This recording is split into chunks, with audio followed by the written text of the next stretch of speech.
Good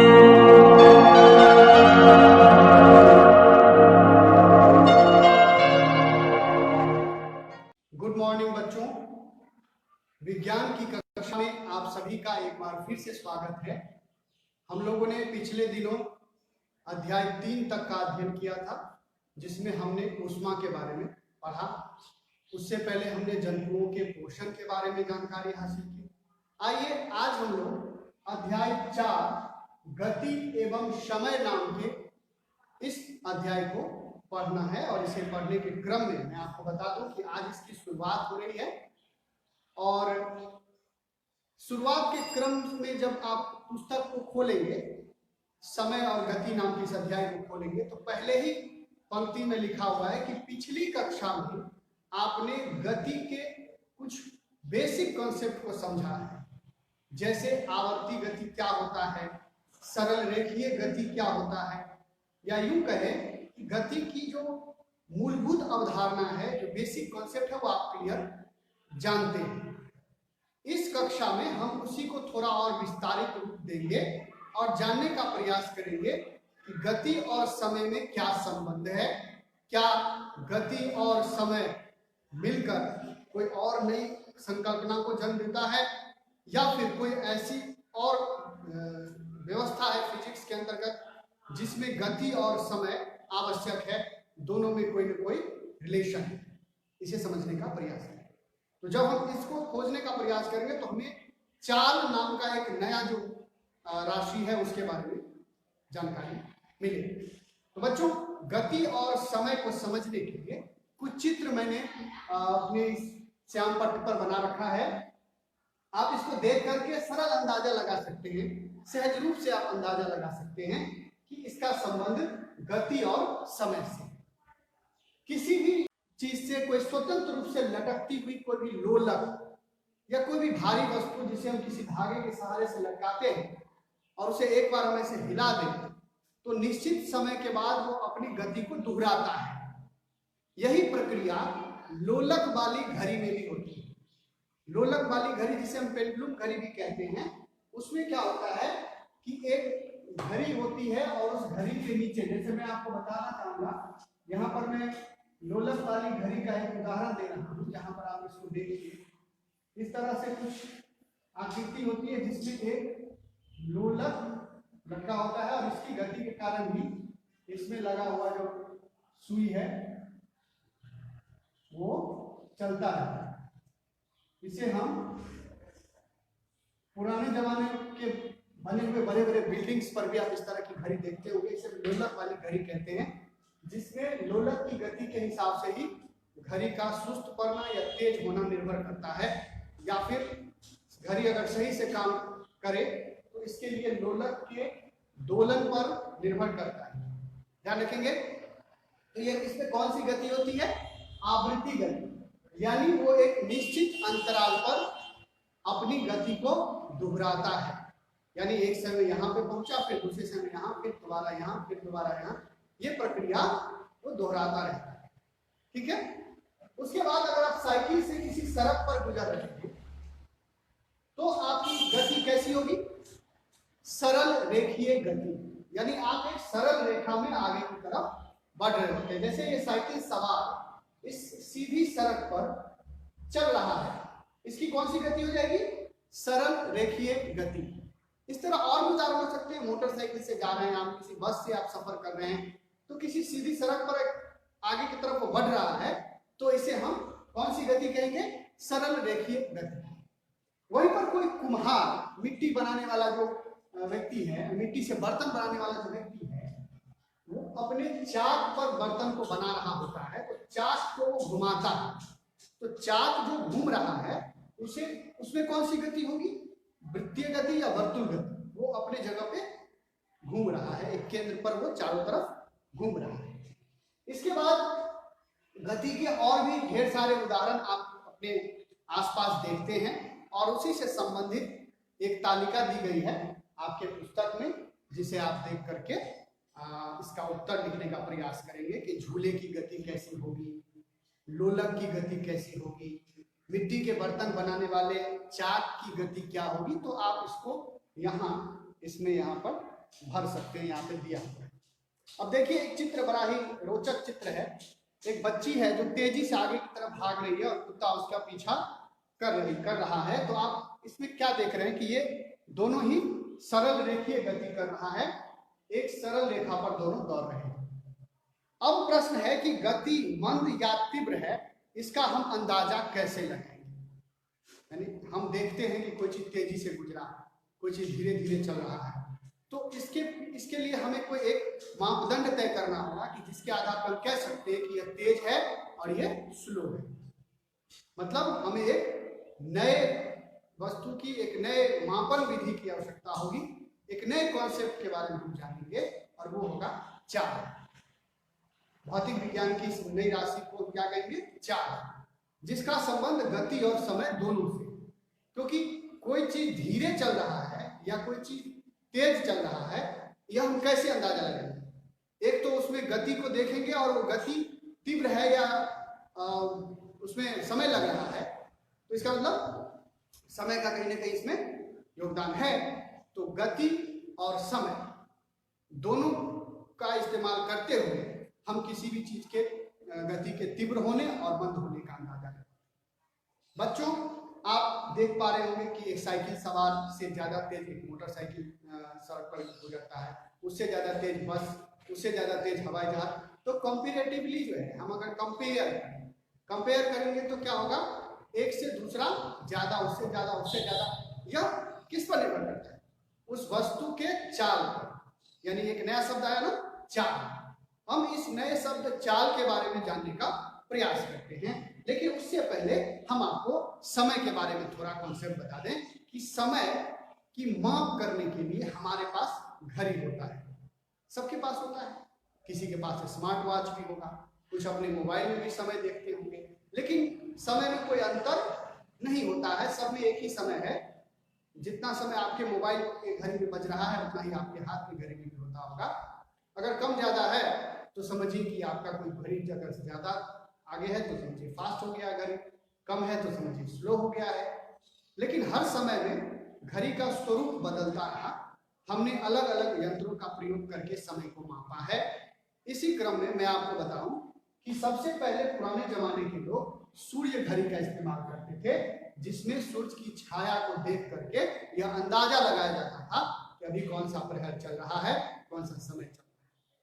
उसके बाद एक जो है रेत से बना हुआ भी घड़ी, मतलब कि शीशे का एक आकृति इस तरह का बना होता है, जिसमें इसको एक बार उलट देने के बाद यह पहले अंदाजा लगाया जाता है कि इसमें इतना रेत डाला जाए कि उसको पूरा खत्म होने में 1 घंटा लगेगा।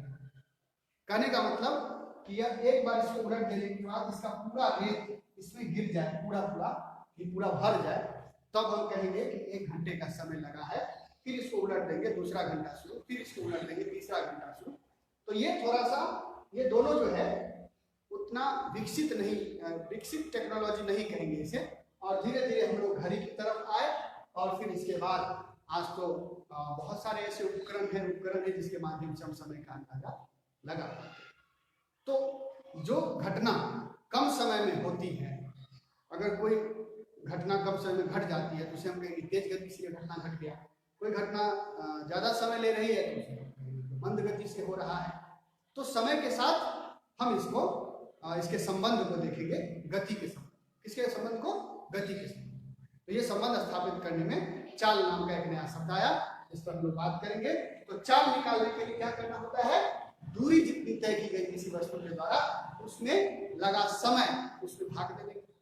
जैसे अगर आप स्कूल से घर जाते हैं और आपका घर 4 किलोमीटर की दूरी पर है या 2 किलोमीटर की दूरी पर है, जितना भी दूरी है वो आपको एक उदाहरण के तौर पर मैं बता रहा हूँ कि अगर आपकी चाल निकालनी है और आपका घर 4 किलोमीटर दूरी पर है और इस 4 किलोमीटर को पूरा करने में, 4 किलोमीटर की दूरी तय करने में आप 10 मिनट का समय लेते हैं, तो इसको हम क्या कहेंगे कि आपकी चाल 4 किलोमीटर प्रति 10 मिनट है। जिसकी इकाई में अगर निकालते हैं तो किलोमीटर प्रति घंटा, किलोमीटर प्रति घंटा।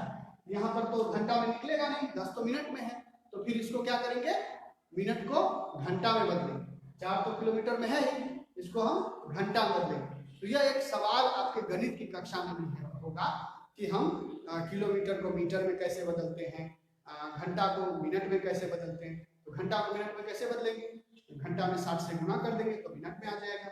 मिनट को घंटा में कैसे बदलेंगे, तो 60 से भाग दे देंगे। तो इस प्रकार से आपका जो है चाल और गति संबंध में जो समय का क्या महत्व है इसको देखने का आप प्रयास करें। आपके पाठ्य पुस्तक में देखेंगे यहाँ पर आपको विभिन्न सारी घड़ियों का उदाहरण दिया गया है पृष्ठ संख्या 55 पर, जिसे आप देख करके अंदाजा लगा सकते हैं कि विभिन्न प्रकार की घड़ियों का स्वरूप कैसे समय के साथ बदला है। उसके बाद आपका जो दिनचर्या है वो पूरी तरह से समय पर आधारित है। सुबह उठने से लेकर रात सोने तक के बीच आप जितने भी क्रियाकलाप करते हैं उसमें समय का महत्व होता है। आप एक निश्चित समय पर सारे घट कामों को अंजाम देते हैं, और यही वजह है कि जो अच्छे बच्चे होते हैं, जो अच्छे व्यक्तित्व के लोग हैं, वे समय का पूरा ख्याल रखते हैं और समय के साथ अगर वो चलते हैं तो फिर समय के साथ ही वो प्रगति भी करते हैं और समय के साथ उनको बहुत सारी उपलब्धियां हासिल होती है। लेकिन जो व्यक्ति समय के साथ आगे नहीं बढ़ता है, समय उसे पीछे छोड़ देता है, समाज में भी उसकी उतनी महत्ता नहीं रह जाती है। इसलिए कहा गया है कि समय बलवान होता है। समय बलवान होता है इसका मतलब ऐसा नहीं है कि समय के पास बहुत सारा हथियार है, समय के पास बहुत पावर है, ऐसा नहीं है। समय जो अभी चल रहा है, जो इस पल में जो कुछ भी हम कर पा रहे हैं, यही हमारी वास्तविक उपलब्धि को तय करता है। इसलिए वर्तमान में आप जो कुछ भी कर रहे हैं उसमें आप यह सोचें कि आपके इस क्रियाकलाप से समाज पर क्या प्रभाव पड़ेगा।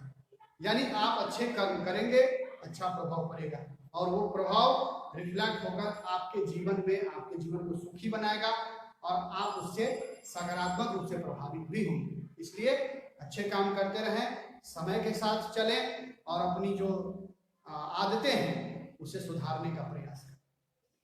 इसके बाद लोलक से संबंधित ही एक क्रियाकलाप आपकी पुस्तक में दिया गया है, पेज नंबर 56 पर। आप इसे जाकर के आसानी से अपने घर में भी कर सकते हैं। किसी भी वस्तु को धागे के सहारे लटकाना है। जैसा कि मैंने आपको बताया कि पिछले दिनों हम लोगों ने इस तरह का एक क्रियाकलाप ऊष्मा के संदर्भ में भी किया था। तो अगर मैं आपको बताऊं कि इस धागे को मैं यहाँ से निकाल लूं और किसी भी भारी वस्तु को, जैसे मान के चलिए मैं एक डस्टर का उदाहरण लेता हूँ, इस डस्टर को ही हम यहाँ पर ऐसे धागे के सहारे बांध करके और इसको हम घुमाने का प्रयास करेंगे। जैसे एक उदाहरण यहाँ पर मैं बता रहा हूँ सिर्फ आपको समझाने के उद्देश्य से। यही फिर एक लोलक हो गया, ठीक है। दोलन गति को समझने के लिए आप इसका इस्तेमाल कुछ इस तरह से कर सकते हैं। ये डस्टर है और इसको मैंने यहाँ पे पकड़ा और पहले स्थिर किया और फिर इसको हम ऐसे ऐसे घुमा रहे हैं। तो अब देखिए कि ऐसी गति किन किन चीजों में, आमतौर पर झूला में भी आप ये गति देखते होंगे। ये गति क्या है, दोलन गति है, और एक सीमा पर ये दोबारा आता है ना, एक जगह पे ये बार बार आ रहा है, यानी कि इसकी आवृत्ति, इसकी जो फ्रीक्वेंसी है वो इसको तय करता है। इसीलिए इसे हम, इसमें कौन सी गति है, आवृत्ति गति है और दोलन गति है, दोनों, ठीक है। तो इस पर आधारित एक क्रियाकलाप है जिसे आप पेज नंबर 56 में देखेंगे। लिखा हुआ है कि सरल लोलक बनाने के लिए लगभग 1 मीटर लंबे धागे की आवश्यकता होगी और एक पत्थर या धातु के गोलाकार टुकड़े को बांध दीजिए। मैं तो उदाहरण के लिए आपको यहाँ पे डस्टर बांध करके दिखा रहा हूँ। आप किसी गोलाकार आकृति के कोई भी वस्तु को या पत्थर को उसे बांध दीजिए और दूसरे छोर को किसी चीज से बांध दीजिए, ठीक है। चौखट से या कुंडी से कहीं भी लटका दीजिए और डोरी में लटके लोलक को नीचे फर्श पर एक चिन्ह लगा दीजिए, ठीक है। मतलब ये जैसे हम एक उदाहरण के तौर पे यहाँ पे इसको लटका करके, यहाँ पर इसको लटका करके यहाँ पे एक चिन्ह बना देते हैं, यहाँ पर भी चिन्ह बना देते हैं और यहाँ पे इसको हम हिलाएंगे, ठीक है। तो क्या होगा, एक चिन्ह बन गया। अब लोलक को मध्य स्थिति में, यानी ये मध्य स्थिति हुआ ना, यहाँ पे हम एक चिन्ह लगा दिए, यहाँ पे एक चिन्ह लगा दिए, यहाँ मध्य स्थिति में ला करके देखते हैं। तो यहाँ पे क्या है कि लोलक गति करने लगेगा। लोलक की स्थिति 0 से दाईं तरफ भीतर बढ़ता है, पुनः वो की तरफ आता है, ठीक है। जो लोलक के मध्य स्थिति में हो तो अपनी घड़ी के समय देखकर नोट कीजिए। और लोलक O से 1 तक की तरफ गति करता है और 1 पर पहुंचने पर पुनः O की तरफ गति करता है, तो फिर B तक पहुंचता है। लोलक A से B तक जाना और पुनः A पर लौटना एक पूर्ण दोलन कहलाता है। इसको इस तरह से आप समझ लीजिए। मैंने एक रफली मैंने समझा दिया, अब इसको थोड़ा कंसेप्चुअली समझने का प्रयास। तो यहाँ पर हम एक बिंदु A लेते हैं और यहाँ पर एक बिंदु B लेते हैं और जहाँ पर लोलक रुकी हुई है O, उसको हम लेते हैं। तो यहाँ पर जो एक लोलक लटका हुआ था वो यहाँ पर एक बार आया और फिर यहाँ से फिर वापस लौट के बी पर आए। तो यहाँ से यहाँ तक में जो गति किया, ये डस्टर या ये लोलक यहाँ से इसको हिलाते हैं, तो एक बार जो गति किया उसे हम एक पूर्ण दोलन कहते हैं। क्या कहते हैं? एक पूर्ण दोलन। लोलक द्वारा एक दोलन पूरा करने की जो जितना समय लगा, चाहे वो 1 सेकेंड लगा हो, आधा सेकेंड लगा हो, 1/4 सेकेंड लगा हो, या सेकेंड का कोई भी हिस्सा लगा हो, वो समय उस लोलक का आवर्तकाल क्या कहलाएगा? आवर्तकाल। यानी एक आवर्ती को पूरा करने में लगा समय आवर्तकाल। इसको परिभाषा ऐसे देंगे कि एक दोलन के द्वारा, मतलब लोलक द्वारा एक दोलन को पूरा करने में लगा समय क्या कहलाएगा? लोलक का आवर्तकाल। क्या कहलाएगा? लोलक का आवर्तकाल। परीक्षा में प्रश्न आ सकता है कि लोलक का आवर्तकाल किसे कहते हैं। तो आप तो अब समझ गए बहुत आसानी से। एक लोलक है जिसे मैंने डस्टर की सहायता से ऐसे यहाँ पर बनाया है, इसको मैंने ओ बिंदु पे लंबवत रख दिया और एक बार इसको हमने घुमाया, तो एक बार यहाँ से जाके फिर वापस यहाँ लौटना, यहाँ ए से बी की तरफ लौटना, यहाँ पर जाकर यहाँ से यहाँ पर आने में जितना समय लगता है यही इसका आवर्तकाल होगा। इस तरह से आप किसी भी वस्तु के आवर्तकाल को निकाल सकते हैं। ठीक है। अब समय की मात्रा की बात है, तो समय को कैसे मापते हैं? समय के का मापक क्या है? समय का मापक है सेकेंड। सबसे मूलभूत इकाई क्या है? सेकेंड। समय की मूल इकाई है सेकेंड।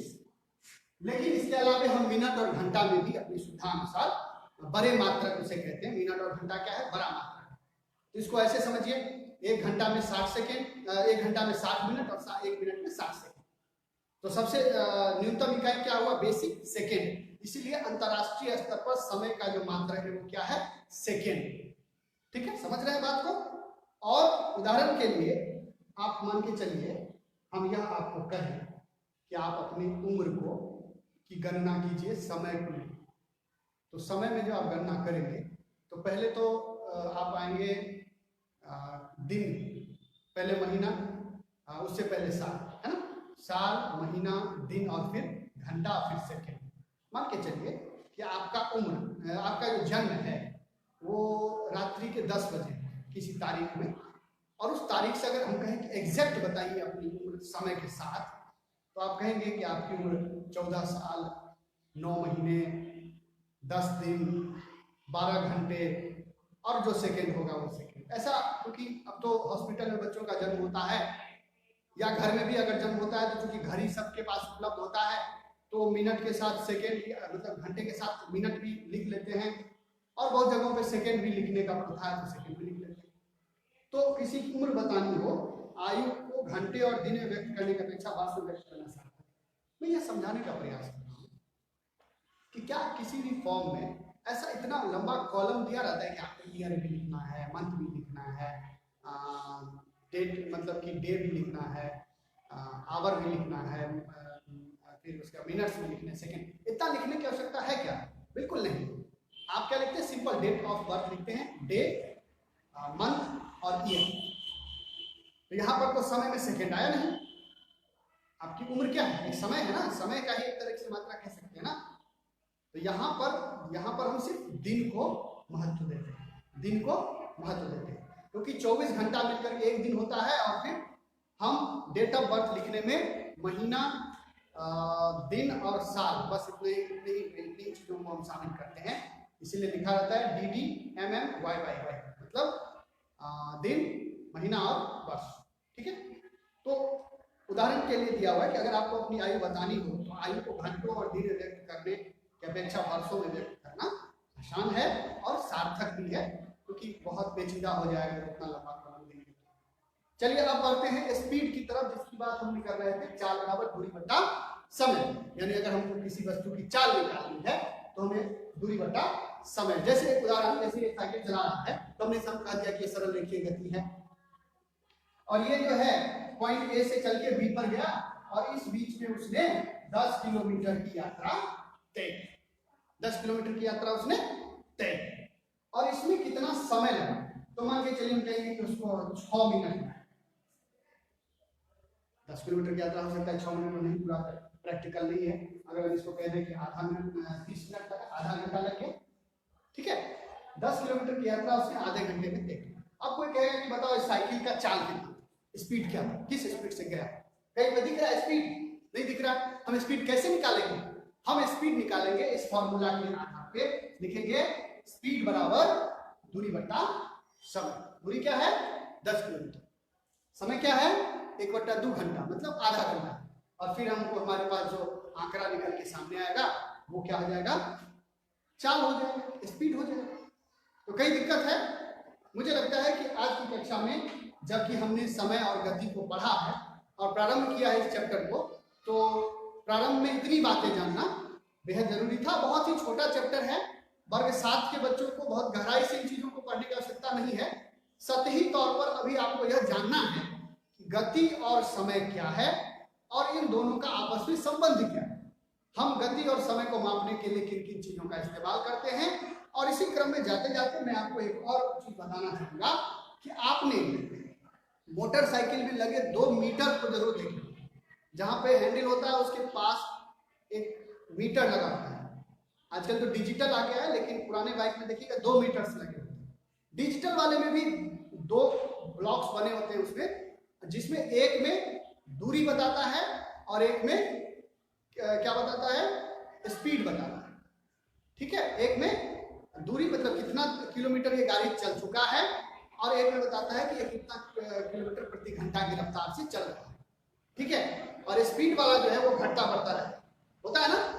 तो इस दोनों मीटर का नाम जान लीजिए।